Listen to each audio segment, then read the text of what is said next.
सुनो इस्लाम किस तरह की खिलाफत चाहता है। अमीरुल मोमिनीन खलीफतुल मुस्लिमीन हजरत उमर फारूक। सुनो हुकूमत किसको कहते। हजरत उमर गुजर रहे, फजर की नमाज के बाद 2 गलियां रह गई हैं, आज पूरा नहीं हो सका आपका दौरा, जो रात को नकाब पहन के 2 गलियां रह गई तो नकाब ओढ़ के ही फजर के बाद निकल गए। एक छप्पर है छोटा सा, एक कुटिया है, झोंपड़ी, बूढ़ी अम्मा बैठी है। उमर फारूक गुजरने लगे, बूढ़ी को परेशान देखा, अम्मा जी इजाजत हो तो अंदर आ जाऊं। बूढ़ी कहने लगी चल दौड़ जा, अपना काम कर, क्यों इजाजत दूं। तेरी मेहरबानी अम्मा, आने दो। क्या दौड़ जा, तेरी मेहरबानी अम्मा, गुजारिश है, चलो आ जाओ। हज़रत उमर फारूक फरमाया करते थे मैंने उस औरत से आईन सीखा है, आईन, मैंने उससे कानून सीखा है, उस बुरी औरत से। अंदर आ गए उमर फारूक, अम्मा क्या परेशानी है, क्या बात। अम्मा कहने लगी खामद इंतकाल कर गया, औलाद अल्लाह ने दी कोई नहीं, मैं गरीब हूं, 3 दिन से रोटी नहीं खाई, 25 दिनार का कर्जा चढ़ गया है, मुझे उमर फारूक से बड़ी शिकायत है, उसने मेरा हाल ही नहीं पूछा। हजरत उमर कहते थे मुझे उसने दस्तूर और आइन सिखाया। कहने लगे शिकवा है, उमर आया ही नहीं। तो हजरत उमर कहने लगे अम्मा, उमर को क्या पता कि तू इस हाल में है। अम्मा दस्तूर बयान करती है, अम्मा जमहूरियत का ऐलान करती है, कहती है नहीं पता उमर को। तो उमर से कहो छोड़ दे हुकूमत, उसके हवाले करे जो खबर रख सकता है, ना इधर उधर की तू बात कर, ये बता के काफिला क्यों लुटा, मुझे रहजनों से गरज नहीं, तेरी रहबरी का सवाल है। उमर से कहो छोड़े हुकूमत, उसको दे जो पता रख सकता है। हजरत सैयदना नाफे फरमाते हैं जिसके सामने किसरा और रूम के बादशाह कांपा करते थे, मैंने उस उमर को बूढ़ी अम्मा के सामने कांपते हुए देखा है। राशादारी है उमर फारूक का।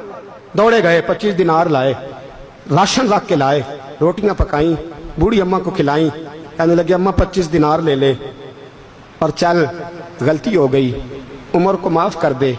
अम्मा बोल के कहने लगी मैं नहीं माफ करती, मैं तो पक्का फल लूं, बस गिरने वाली हूं, एक दफा कब्र में जा लेने दे, मेरे रसूल आएंगे तो मैं उमर की शिकायत करूं।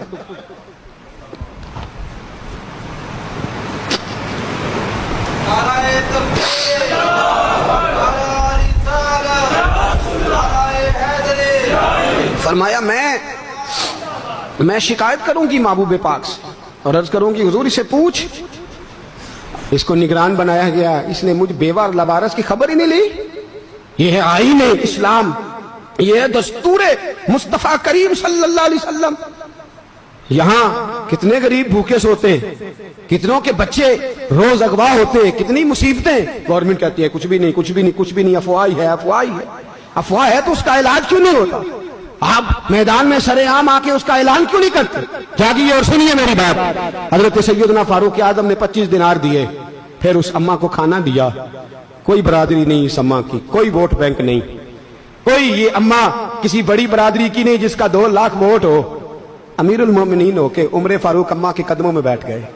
कहने लगे अम्मा उमर कमजोर है, हुजूर का सामना नहीं कर सकता, तेरी मेहरबानी नबी पाक के सामने शिकायत ना करना। अम्मा कहने लगी चल मैं तेरी खातर माफ कर देती, जा तू मुझे किसी अच्छी माँ का बेटा लगता है, जा तेरी खातर। कहने लगे चल फिर मुझे लिख के दे। कहने लगी मैं तो अनपढ़ हूं, तू लिख दे, मैं दस्तखत कर दे। हजरत उमर ने लिखा। एक बूढ़ी अम्मा को शिकायत थी खत्ताब के बेटे उमर से, और फिर वो माफ हो गई। अम्मा कहती है मैंने अल्लाह की रिजा के लिए माफ, ये दस्तखत कर दो। अम्मा के आगे किया तो हजरत अली आ गए, हजरत अब्दुल्ला इब्ने मसूद आ गए। कहने लगे उमर यहाँ फिर रहे हो, मैं सारे मदीने में ढूंढ रहा था। अम्मा उठ के खड़ी हो गई, हाय मैं मर गई, ये उमर था, ये मैंने क्या किया। हजरत उमर कहने लगे अम्मा ना, अपने वादे पे कायम रह, तूने जो कहा था उस पे कायम रह, हमें तो बताया गया था ये वाला निजाम पाकिस्तान में आएगा, ये कहा था कायदे आजम ने, ये रंग मिलेगा तुम्हें। कहा माँ तू वादे पे कायम है, लिख के दे। लिखा, अम्मा ने साइन किए। फिर हजरत अली से कहने लगे बतौर गवाह आप भी साइन कर दो। फिर अब्दुल्ला इब्ने मसूद से कहने लगे आप भी साइन कर दो। साइन हो गए तो जनाब उमर ने रुका लपेटा। हजरत अली को कहने लगे अली तू मेरा दोस्त है, मेरी सुबहों और शामों से वाकिफ है, अली तू मेरा राजदार है यार, मुझे यकीन है कि मैं तुझसे पहले मर जाऊंगा, जब उमर का इंतकाल हो जाए तो ये रुका मेरे कफन में रख देना, ये रखना मेरे कफन में। अली कहने लगे फिर क्या होगा। और मैं जब नबी पाक मेरी कब्र में आके पूछेंगे ना बता तू हुक्मरान था क्या करके आया है, तो फरमाया मैं रुक्का निकाल के अर्ज करूंगा सोने एक अम्मा नाराज थी मैं उसे भी राजी करके आया। حضور میں راضی کر کے آؤں، یہ یا رسول اللہ میں